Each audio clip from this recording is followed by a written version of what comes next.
You may be seated.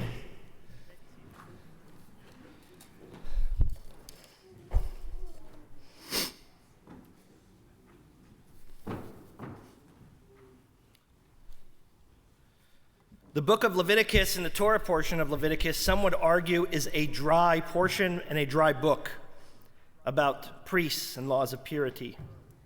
But I would argue it is a rich and thick book with lessons that are relevant to us from yesteryear and for today. In this parsha in particular, I'd like to offer 3 takeaways for all of us to appreciate. 1, that the priests of old are the equivalent today to leaders. Now, our leaders are either appointed, they're elected, or they are assumed. And by assumed, it could mean that you're born into it. It could be that you are a sports star. If you're elected, obviously you choose it, and if you're appointed, you understand the consequences that come with it. But in the time of the Bible to the time of today, the priests had a role to lead, and our leaders who are appointed, who are elected or assumed, have that same responsibility to lead. And in that sense of responsibility comes accountability for words and for actions, for deeds. Second takeaway, we learn in the Torah portion about purity, that it was critical in the time of the temple. And I would argue that purity is just as critical today. Now you might all say, of course, look, you've got Purell up here, and it's a time of COVID, we have to be pure. Yeah, of course we do. But I'm not talking about a purity that transcends the physical. I am talking about a moral purity. Did you know that in religious sectors of the world, Jewish religious sectors, when they begin teaching 4-, 5-, and 6-year-olds the Torah, they don't start with Adam and Eve in Genesis, and they don't start with the 10 Commandments. They don't start with the burning bush or Moses saying to Pharaoh, let my people go. They start with the same parsha we read today of Vayikra, the book of Leviticus, with laws of the priests and purity. And why? Simply because kids are born pure. They are born pure. And kids can only learn to hate if they do learn that. They're not born with it. Kids can only learn to discriminate. They're not born with it. Kids can only learn to be evil. They are not born with it. They are born with purity. And they all have the possibility to maintain a path of purity. Third takeaway from this week's parsha. Even the priests who oversee the laws of purity and impurity can become susceptible to impurity. Even doctors that treat the sick can get cancer or can contract COVID. But doesn't mean that you are negated or canceled out forever if you get sick or if you become impure. The Torah tells us this week and in previous weeks and in future weeks the recipes for fixing any of us, should a priest or any of us become impure. It doesn't last for eternity. There's a process to cleanse our bodies and our souls and to repair ourselves. And I would argue that the same happens when it comes to issues of immorality and behavior. That all of us can make mistakes, but all of us have the abilities and the capabilities to right those wrongs. How long it takes us to become pure again from acts of indiscretion or immorality is contingent on the level of impurity that we have contracted. But we know that even when someone comes in contact with the dead or a priest is to, that we have the ritual of the red heifer, which is a strange and unique concept, but allows someone the process of purification, but that comes with 14 days of isolation, it comes with time.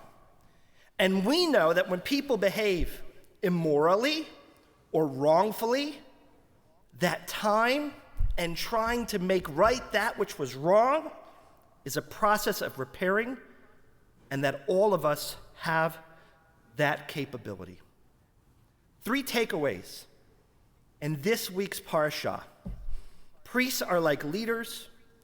Purity is about moral purity today, and that all of us are born with a sense of moral purity. And even in moments where we become impure or immoral, there are recipes and ways for us to correct that wrong. This has been a really hard week for me as a rabbi, as a Jewish leader, as a member of society, and in particular, a member of the Bergen County community. It has been hard for me because I have been pained by the recent attacks that have happened against Asian Americans throughout our country over the past months, culminating in the horrible attack that occurred in Atlanta with 8 dead and even more wounded. I am pained by a former president who says in front of many of his followers that this virus is a China virus or a Chinese virus, who said that at a CPAC meeting and who said it recently in a statement when talking about vaccines. I am equally upset by that same former president and others who referred in derogatory terms of this virus in a way that is pejorative and against Asian Americans that I will not repeat from this bima. And I was equally upset to see, as one example, an elected member from Congress, Chris Roy from Texas, who used nasty and derogatory language in a hearing in the United States Congress, a hearing that was dedicated to repairing and restoring the relationship with Asian Americans, which was thankfully responded to passionately by a brilliant and thoughtful legislator named Grace Meng, who represents Queens in her district, and who is unwavering, by the way, in her support of the Jewish community and the state of Israel. When I saw in the sacred halls of Congress an elected official using these derogatory terms and calling these people enemies, it hurt my soul. Could you imagine if someone would have thought, or perhaps even it did, that the COVID virus would have emanated from the Middle East, and there were groups of people, not 10 or 20, but thousands and hundreds of thousands and millions that called it the Jewish virus, the Jew virus? For those of you who can't imagine it, just open up a history book, because it happened. And we know what happened as a result, and if you can't remember, just look at 1935 to 1939, leading up to the beginning of World War II. And if we are going to claim, never again, it doesn't only apply to the Jews. It applies to everyone.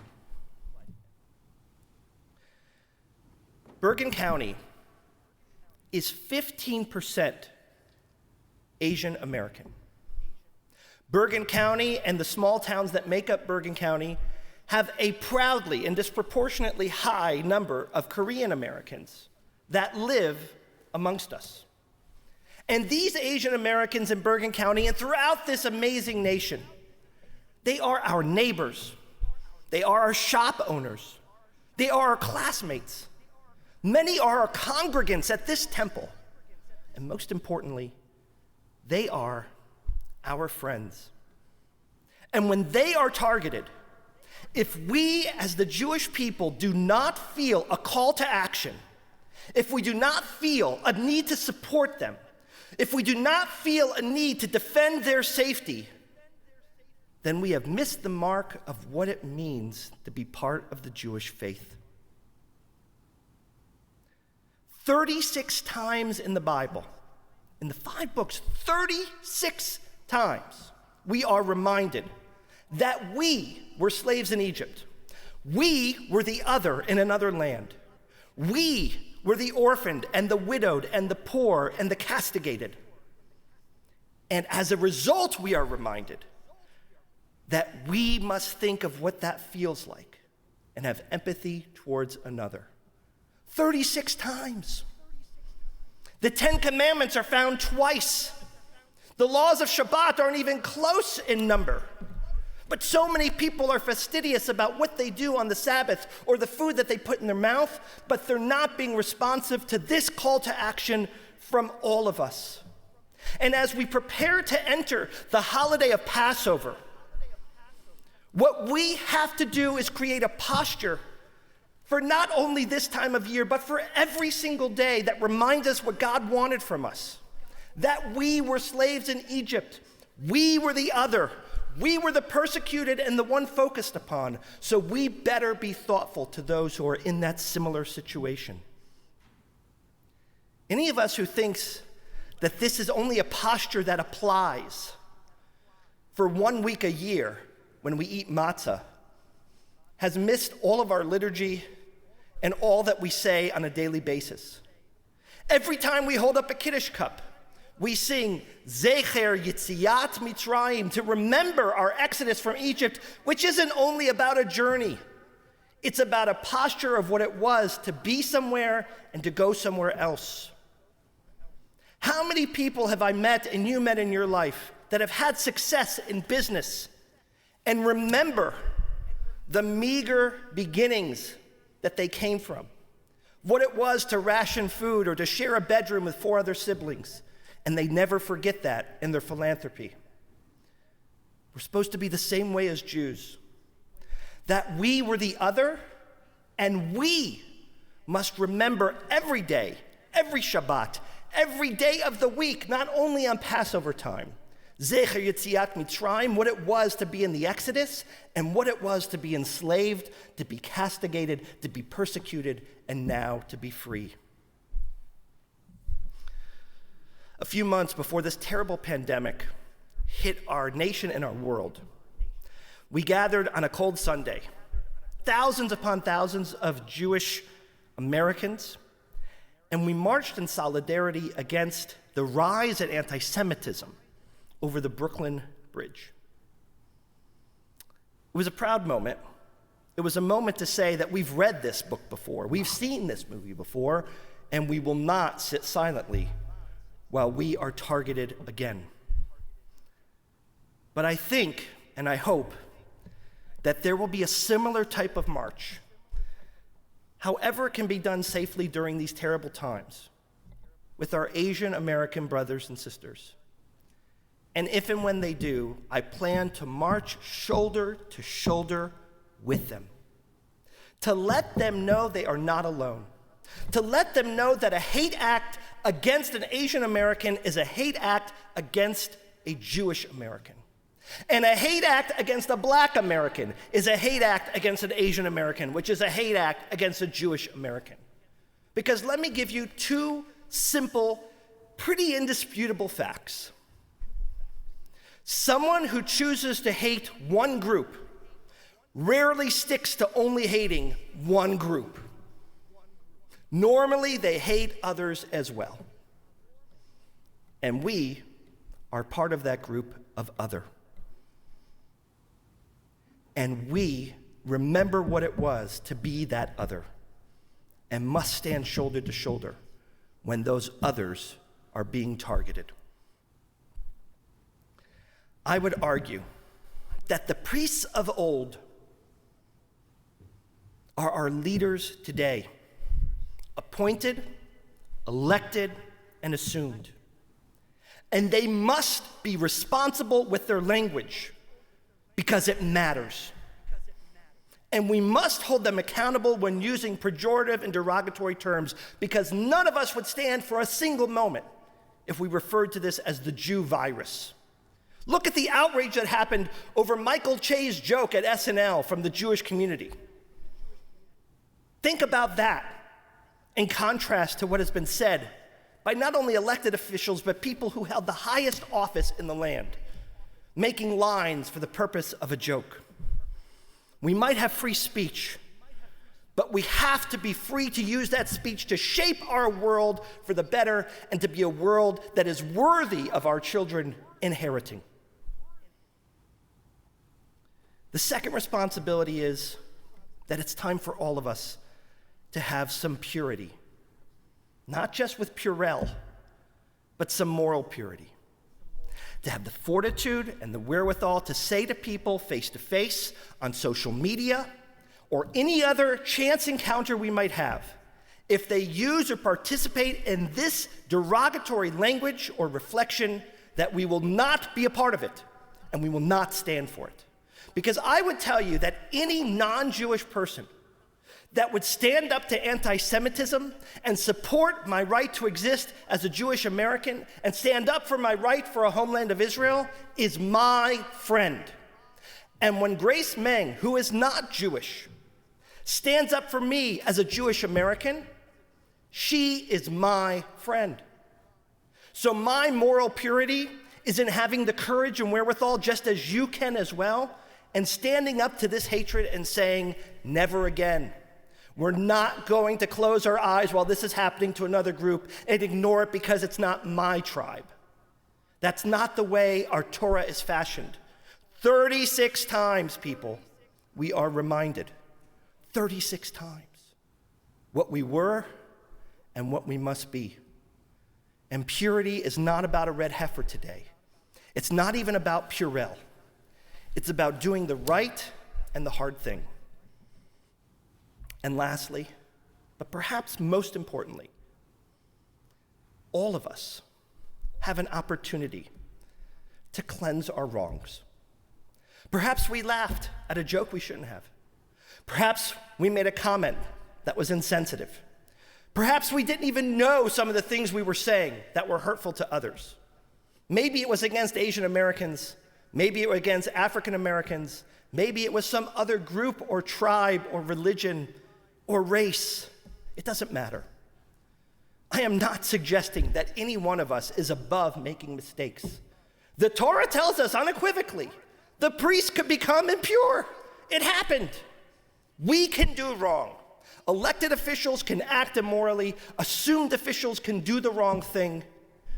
All of us make mistakes, and they range in the level of severity. But all of us have an opportunity to right the wrong. All of us have an opportunity to cleanse ourselves, to say we're sorry, to fix it. And those acts, with time, will begin that process. And I would argue that those three things from our Torah are just as relevant today and every day. Don't sit around your Passover Seder. Eat poor bread and bitter herbs and say, woe to us, we were slaves and were persecuted. Remember the bitterness not only of us, but of others too. And let's be a part of our collective redemption, which isn't only about our freedom, it's about ensuring the freedom of others too. May all of us rise to that occasion. Shabbat Shalom. We're going to continue our service on page 1.